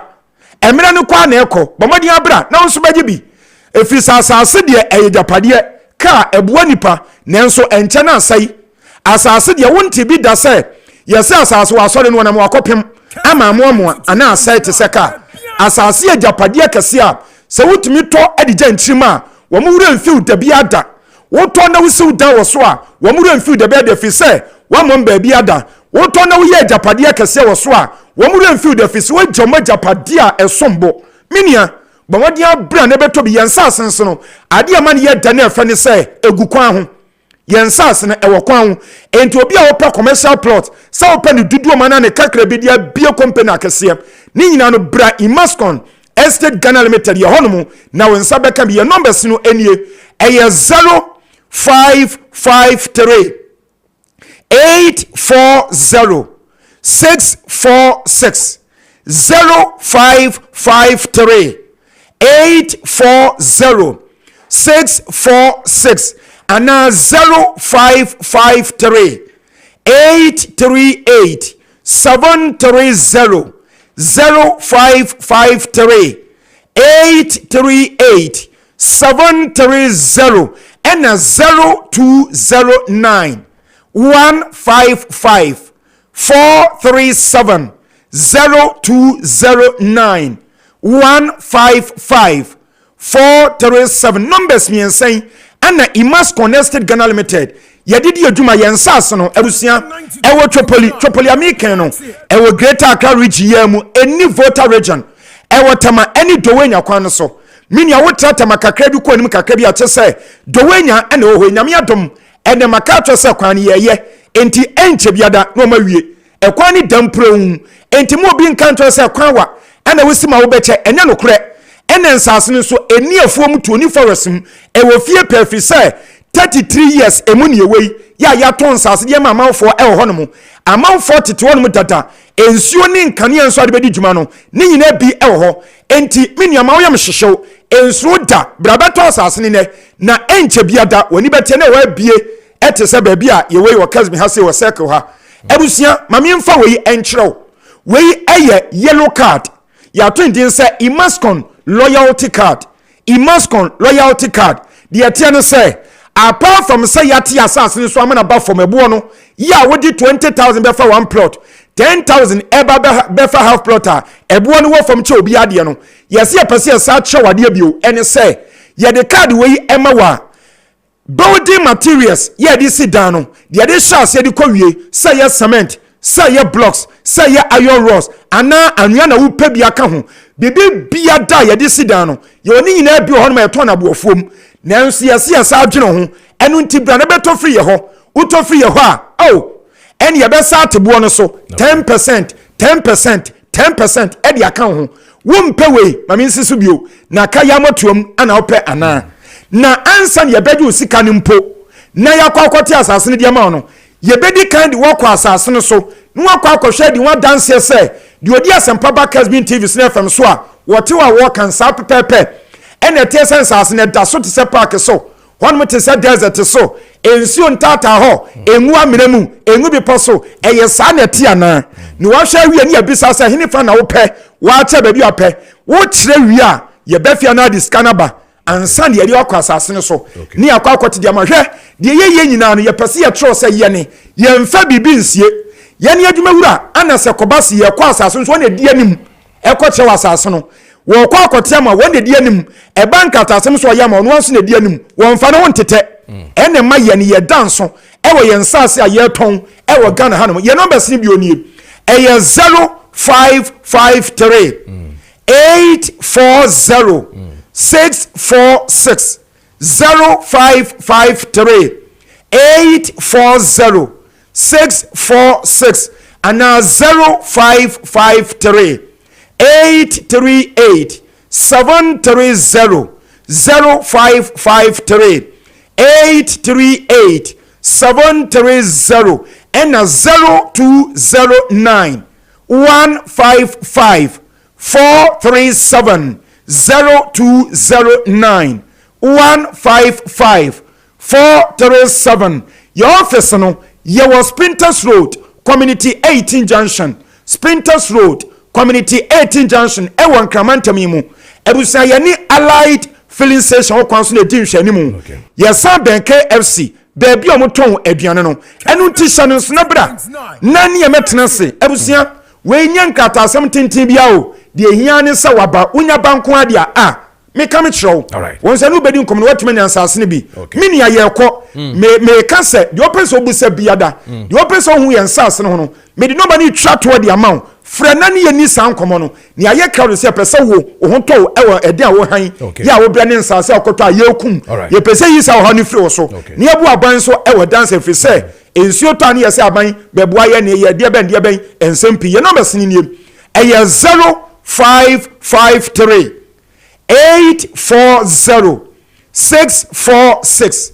0553 840 646 and 0553 838 730 0553 838 730 and 0209 155 437 0209 155 437. Miniam emre na kanesawo intime so free nani ni komede tobi nyankopon onhyiram nyina. All right, yeah, that's say Imascon and you know AD and Komono. What check out time is 9 minutes, almost 10 minutes into a 9 a.m. Kessben Maakye esuni emidin de amansanso for Kojo Preko Dankwah. Let me read some of the messages for you now. Fe bento aye jumedi. So Sami Bwache Samanka so say the NDC propagandists persist. Reference to economic stability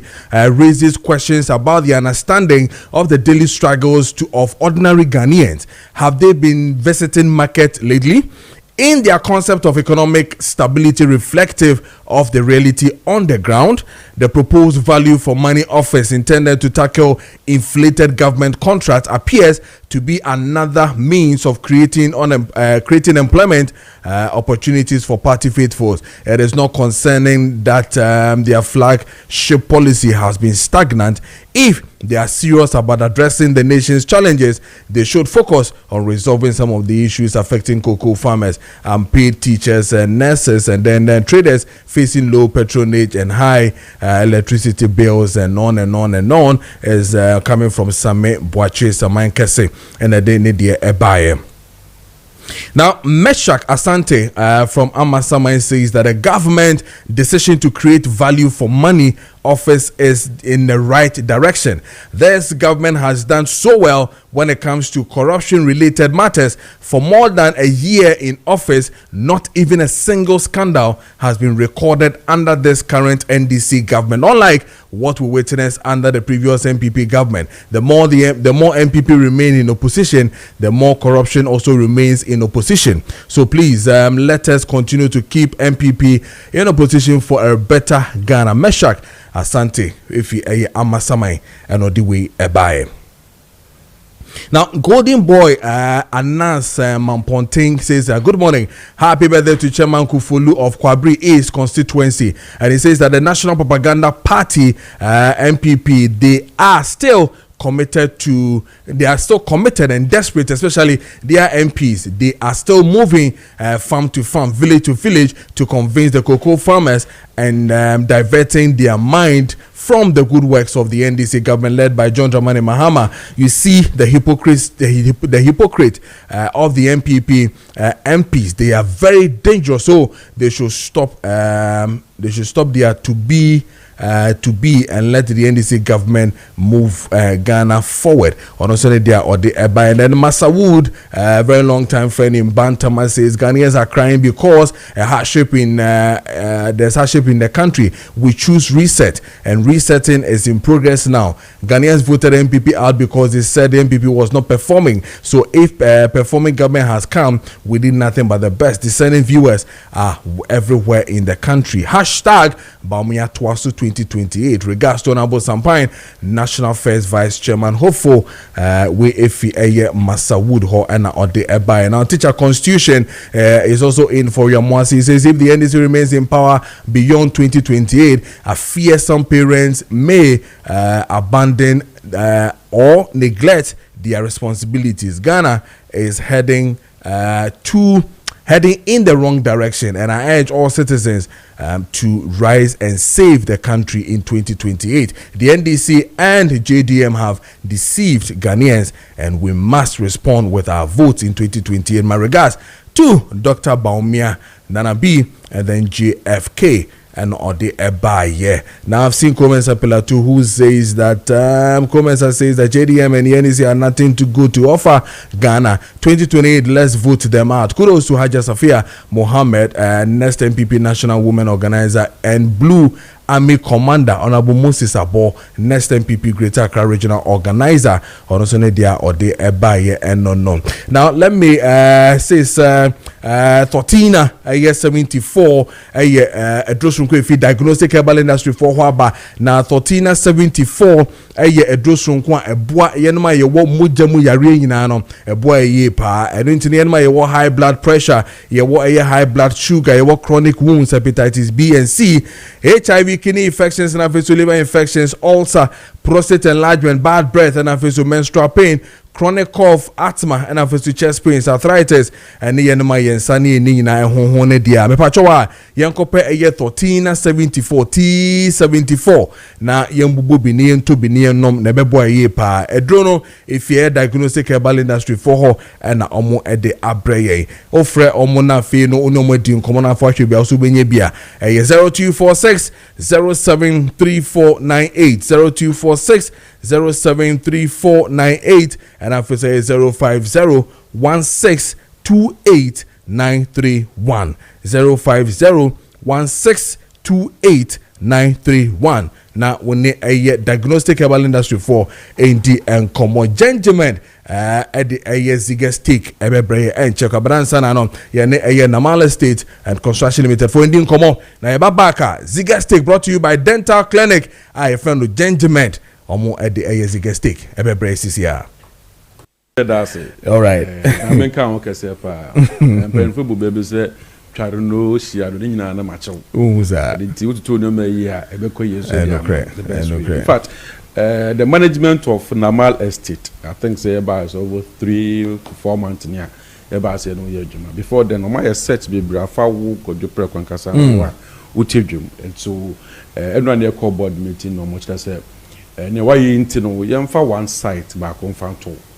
Oh, sharp. Yes. So sharp. Entertainment industry award. Sharp. Radio sister who do our year, and I think say you share one more not to say the baby tour.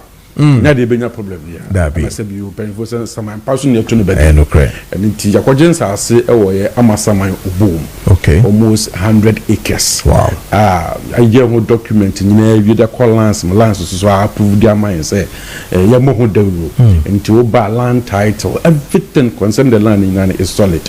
And if I didn't mean so fast I so earn to war. So as I said so any registered because so bold in who buy a campus and that be no better as so hono mona as so not to channel so onya ho challenges are because we craft so oh part of it. The normal citizen country say yeah the obo mu assess over 100 acres no and the atol and then and pay ya no abusi na chairman so we are friend na o chefe wo bono so who za my friend the Ghana for mutie from Accra chire ni bentie nyina wo pass as wo eye amasaman obo most of them be a suboy, Mitchell, Mammy Dede, away a Yensu and one so, or the Suna settler. Well, people one at the Bemau. Well, people were Ashafala, and so fast larger. Now we go big market in the Sohono. Bear 5 minutes drive from the big market, to Ashafala, a horse since Arsenal. I had ready. You know, say, yeah, man, towards us, if you decay, so a massive fortune, a craft for it, and if it's the nationwide, so air, nearby they will not change the side to and talk about Apejaho. Into the Malatons after a gun of now. As well, pass I say a hundred party, bra. The end is by the ending of June. Well, what I saw na malista original so Chelsea can instant no yama 200 pieces of blocks and fan count we so yama 10 bags of cement as a bonus and fan count Saturday started from a knack of the end of June so buy best so that another packages so that at4 and channel pay what would me pia na malista with June ending biano as an instant na yeah, 100 pieces of 200 pieces of blocks and then 10 bags of cement. Knowing that, so what was so black would do single room self-contained. What they 500 pieces of blocks on our DBC, and it is what the 500 pieces of blocks needs to do and you're being 10 bags of cement. Now that tuning in at the and so the company amount 200 blocks are. But 300 net account. Need the cement number be peaceful at the amount. Instant na when you single room the sasa so no so. But my boy ban apart from that, your other location to say amasa my denchra. Amasa my obi FS so your central region so so you be wo Kotuku, Gomua fete kakraba, Papa se Kaswa Monda. Oh, you know, was a city money registered lander. Yet to Africa Ghana for you say GB.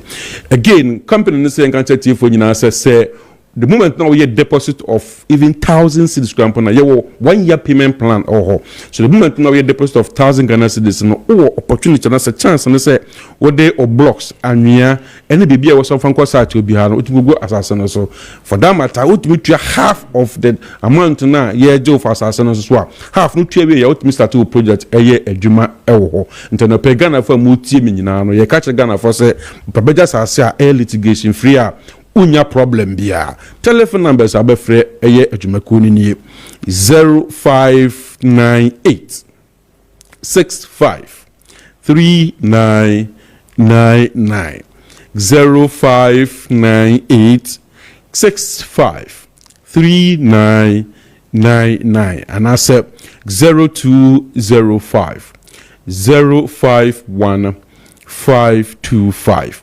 0205 051 525 your numbers ni if you so your the payment plan da ho obo no ma onye sikapodu ze yo asase bo no na mal instances here yeah turn 10,000 Ghana cedis e be me 20,000 be 15,000 be 30,000 adwumako no say obi onye sikapodu no mfa manti no ma payment plan and into year ma 1 year payment plan e ho odi an say oba be pick asase na no buy deposit and it mean for so say 2,000 say 1,000 dependent why deposit no e dey ato ho nto we wi na every month be odi me say na de beba odi an say 1 year na mponso no ni wo twa sika wi ana say ebi susu a ebi en sha okete nti ebi this month wunya next month na de beba odi an say 1 year wi ni wo twa wi along the line ebi a wo gusu a wo twa na bebi atumi si wo kwan so ebi na nkwala school fees or rent ewu assembly fees kana wo twa adwumako no ebi na so we say can be kwaye sa problem no dey solve into no management asotia ya nse be se bia kama dey amount na fi after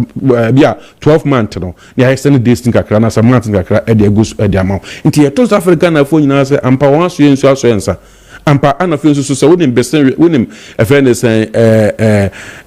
fairness ebe we kra ko mi ye fair ana we na out bu chira me o say Kofi Sante so wonim besen ria Kofi Sante nim besen yensa akurugu you understand so akurugu not stream no so Kofi Sante so tikuma so wonim besen ria akurugu no ye besen adwuma wo e yes bo no betima ria sen no and internet ka che Ghana fo nyina nse ye de bra your payment plan e wo ho e san so wo dan so ye sie wi ye ton mortgage kwan so you 2 bedroom 3 bedroom 4 bedroom odma ye sie wi complete ye ton na so mortgage inti akwana sa nyina so say building materials na opewu asase bi na opewu and so bi part asase no pese ko boa no si dan na krampo na ye all the necessary machines and say nyema be hia da support mo si dan de amawa nhyehyɛ down kakra nti no pagana fa moti enka nyina mo nko ba bia dan sɛ mo ba na mo estate mo ba bia esasase nko a ana afie nko a ana da behia bia wasetena mu a emma problem bia dia bra afie nso mo am so mo person mo planted churches ebi say Pentecost Roman and other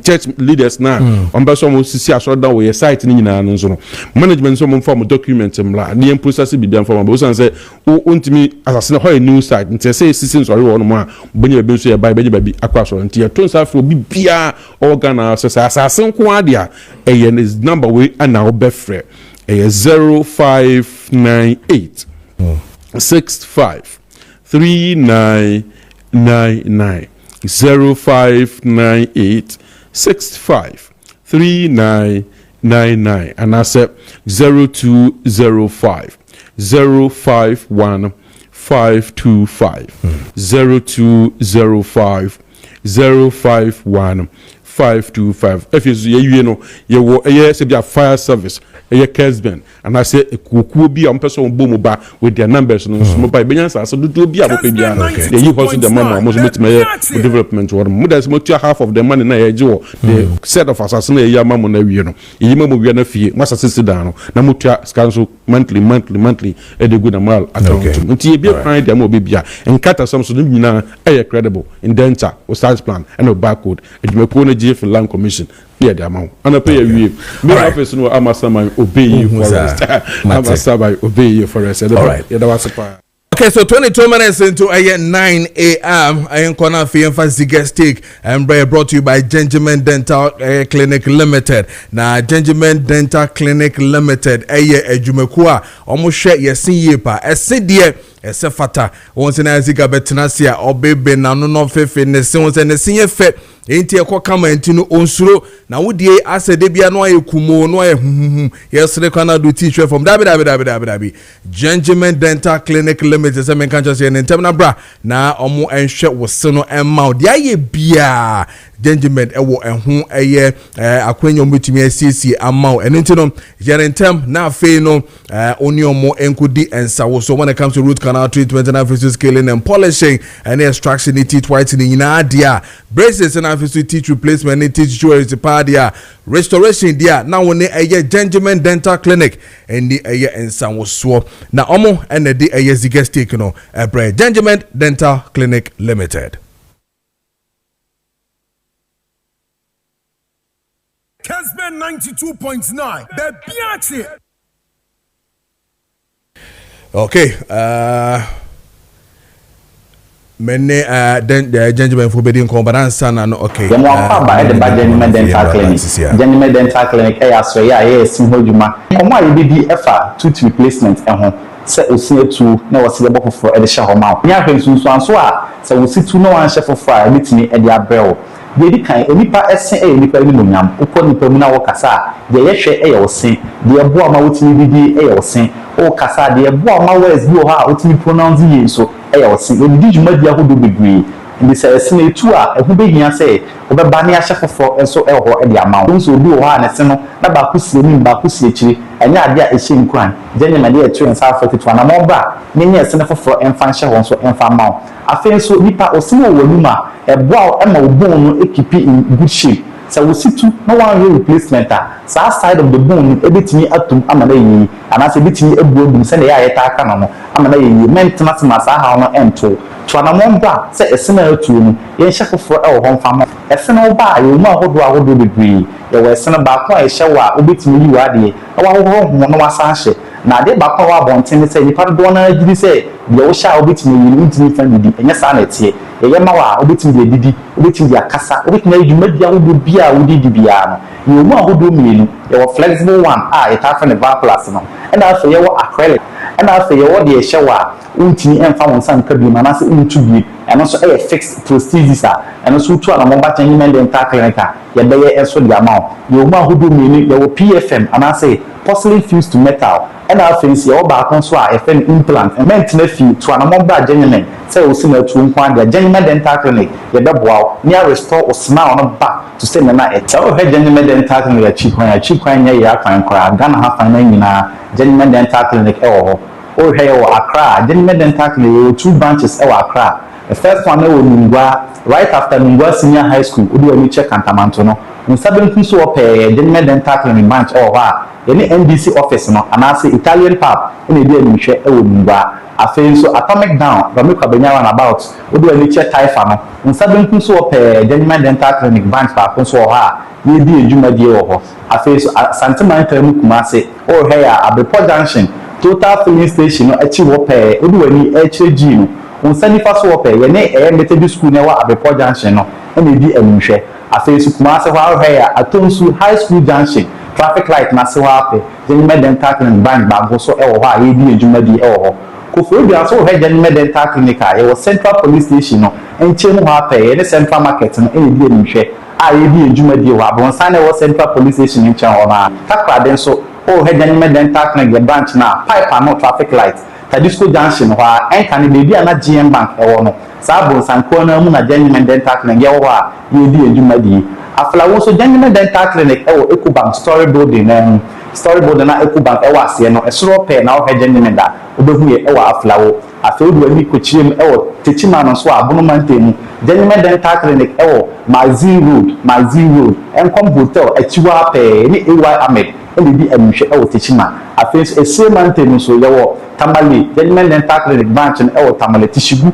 Any post office now any be a mushe and I say adjacent the empty main office now will be in Juma D. Honum. Tigana half an the gentleman branches now at Tigana Hina, which one among by the show near Buana or Syria no Castle so Akui at the amount. So healthy in Asia, your numbers in the Buas and which my friend Gentleman Dental Clinic.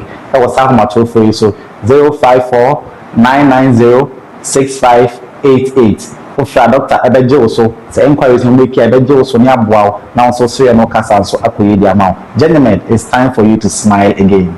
Okay, 28 minutes into AM9, and this brings me to Ziga.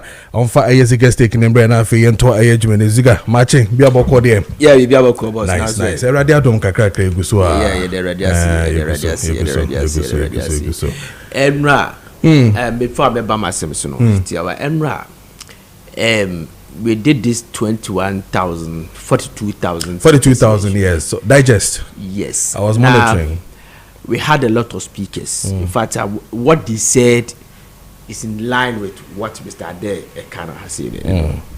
The question I may be saying today, backlog your war, omunya opportunity to teach. Buffy so omodoso.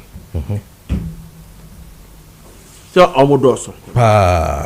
Omodoso ye pa and a hard say obeka say still la no say bio enkwada no sorry teacher for no ya tro exams na wose man pass into no me santene fie ti obi ti the question me buzane say obi a wanya professional how did that person learn to the government payroll to teach recruitment now how do they do it? Till you many professional teacher man go training college metime baby a day na metime ditimi ko payroll so ayetua meka na obi o akọ oye professional teacher onya academic oye professional teacher why go training college ama we actual lanzeja otifi onya adwumanye I don't get it. But lecture na me hu say GS for na kra bi recruit sa ankofo ni bi omwa academic for na ai Kojo Preko Dankwah ebi ana waye ukuta ebia masters in communication you get me ne ye communication ya starting communication our secondary school sir the GS can employ you to become a teacher ababetua woka to go and teach the communication because a biana who show the trained teachers now the communication they have deficit. So you don't have the initials, you are not professional. Oh, you are academic certificate they put out and our deco. What specialize your baby now deco and not just so many madio. So as I said, the chilemu ye. Or more professionals and more qualified, unqualified.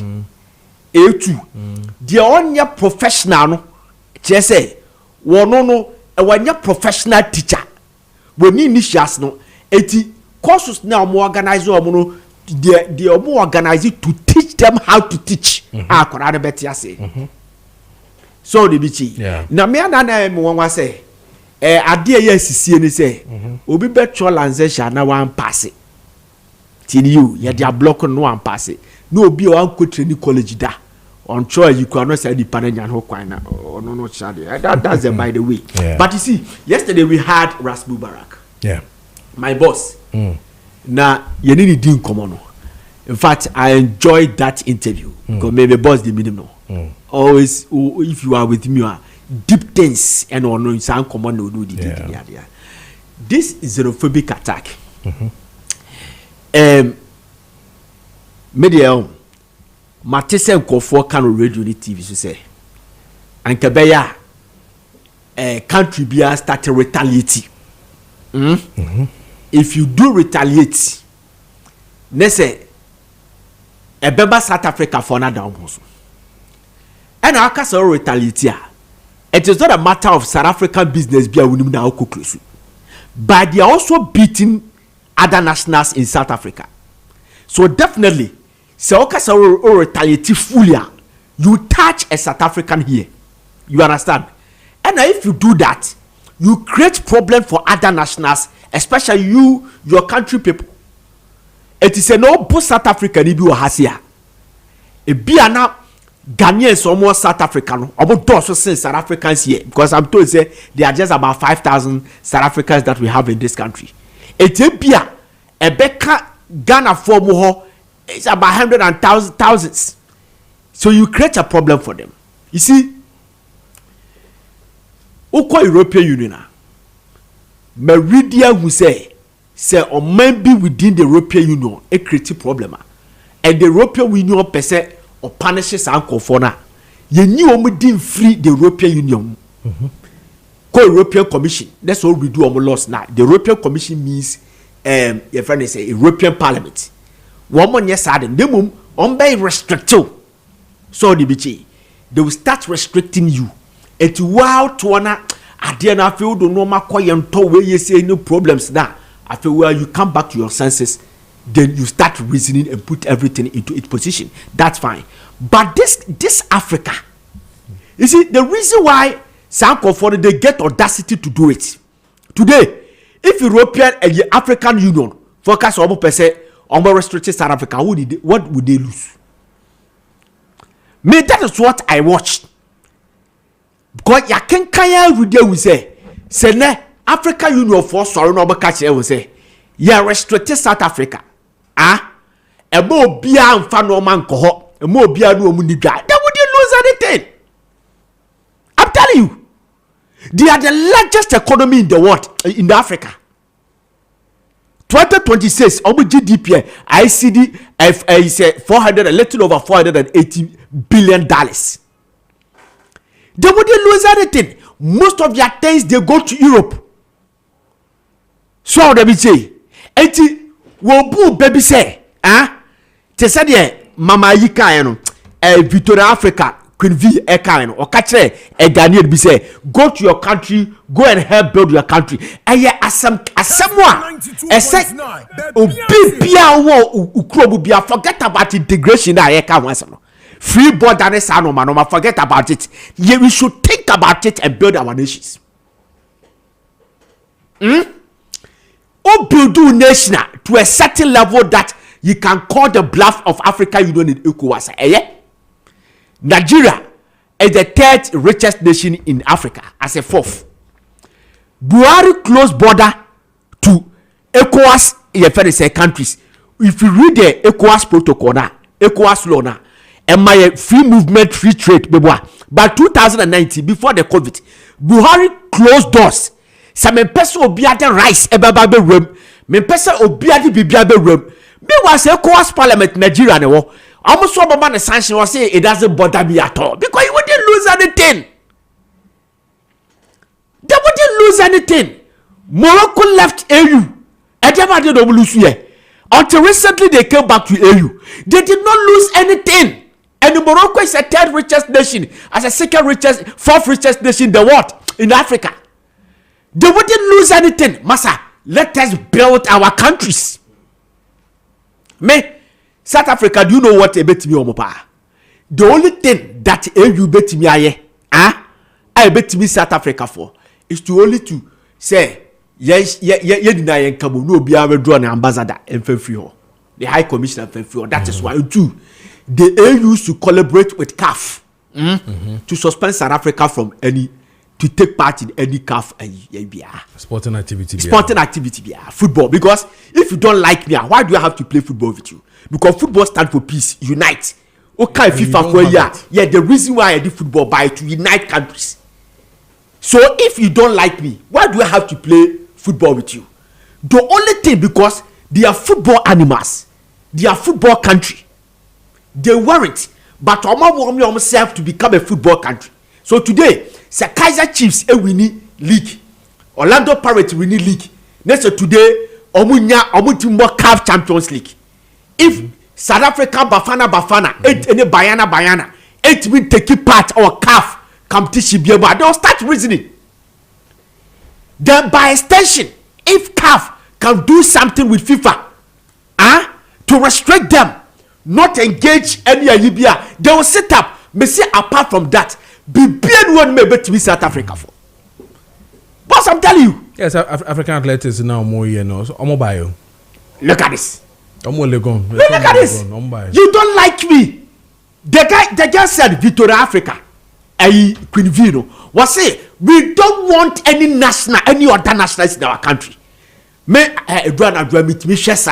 BBC ne focus on Africa and South Africa for South Africa Broadcasting Corporation. The show me masa. They are saying it and they are discussing it. It's a news party digest the punch the AB. Almost see Konya no more discussion and it's a purely politics. And Robo Fasa go for kaka. He so oye na dwene say oba restricting kofo gidigidi obelu the city. Yes, you have a problem. And your politics. And no more determined to do it. Okay.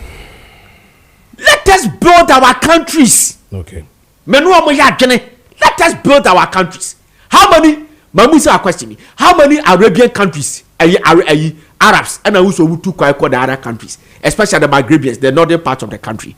Their economy is almost like you go to Spain, money side, They don't care how many people go there to trade football. They don't care. They have built their country to understand that they pay somebody obi obo Raja Casablanca, obi obo Far Rabat money, obi salary and obi obo Roma. But check. I mean, even if you check their teams in players in how many of them even travel outside? And America was Ocean national team now. Yeah. When you so 1 or 2 big local players, even Sudan. Even Sudan. I mean the league is exciting. Even Sudan. They have oil. They have money, and they are satisfied and content with what they have. And they are building their country. Let us build our countries. The munya say munya sika no masasa na mo di call the other countries mo akoto to fie. Munya sika no more repatriate sika de call other countries. The mudi no munya sika. Let us save everything here. Deliberate policy to start building our countries, not Accra. Yeah. Okay. Build strong countries. President Mahama called too for us more. I say, we need to start building Kumasi. Yeah. I say, I didn't say and say, BBC CCR, our crisis here will be in trouble because when you go to Douala, Douala is not the difference between Douala and Yowandi. The difference is yeah. When you go to Yamoussoukro and Abidjan, it's almost the same. You go to Benghazi and Tripoli, it's almost the same. You understand? When you go to Port Elizabeth and Cairo, it's almost the same. Johannesburg, Pretoria, it's almost the same. Lagos, Abuja, it's almost the same. You understand? So deliberately, people have started building their countries. Okay. Abuja no be anti-ho land, and Abuja won't be in fact. Space is Makoda twice. Won't be first space in Kujira. Oh, come market, second year, you could touch at the mapa. You were zonas. Maybe a ton lace, a beer ton ha, ye, ya sister chrono, Mubian Binian Trahana Gane dead. All right. Messy, me a metro be see start say campaign. Okay. E farmer calf say South Africa for so omo peya omo peso obi ebe. You don't have to play football with them. African countries near restrict to omo. Then they'll start reasoning. Simple. Okay. But as is Ziga, any turning kind of 41 minutes into a year 9 a.m. Mami, your birthday, no na fi and twaso crown. Happy birthday to Priscilla Insia, also known as Akusi Anima. We're a midwife, we're a Gospel Government Hospital. Happy birthday to you, Priscilla. And then a happy birthday to Pastor Jonathan of Thanks of Fire Church. Happy birthday to you, Pastor Jonathan. And then a happy birthday to Mrs. Augustina Efua Kwating. This one is from your husband, Mr. Kwating. Happy birthday to you. And then a happy birthday to Chief Inspector Awudu Matthias, Ninja of CIS Operations, National Headquarters, Accra. This one is from Inspector Robert Kufiche Awudu. Happy birthday to you. And then a happy birthday to Mabel Obin Kunedu. This one is from Ajimain Bands. Happy birthday to you. And then a happy birthday to Pakwesi in Obuasi. This one is from Madam Juana. Happy birthday to you. And then let me say a very good morning to you. Happy good morning to you. And it's 42 minutes into a 9 a.m. And you did you ABCA. Major Wama sports team no normally midfield action at Twasama right now from now to 2 p.m. And it's going to be exciting. Seated is the man Juraka and the team. Midfield action is next. And today is a Tuesday. So right after your midfield action, and I feel so your day here right there, bro, 2 p.m. downside to 4 p.m. Reverend Richard Affle will be in the seat. Now, we'll get 4 p.m. down to 6 p.m. Mr. Fox will be in with a Kessben Drive. And then the 6 News is on 1 hour. And then after, the traffic minister, the man in charge of traffic, Captain Bio, will take you through the traffic regime with Kessben Traffic Jam. That's why you need Kessben 92.9 FM. But I was say heavily produced by Richard Appias upon Fifi Addison and your mama Kenya, and then on technical Abdella Kwekwananse and I feel so Amos and then Danny Medamunyana say we are back again tomorrow morning same time. We're gonna be here. Have a wonderful morning and stay with 92.9 FM. Medium and Sanson for Kojo Preko Dankwah. Have a wonderful morning.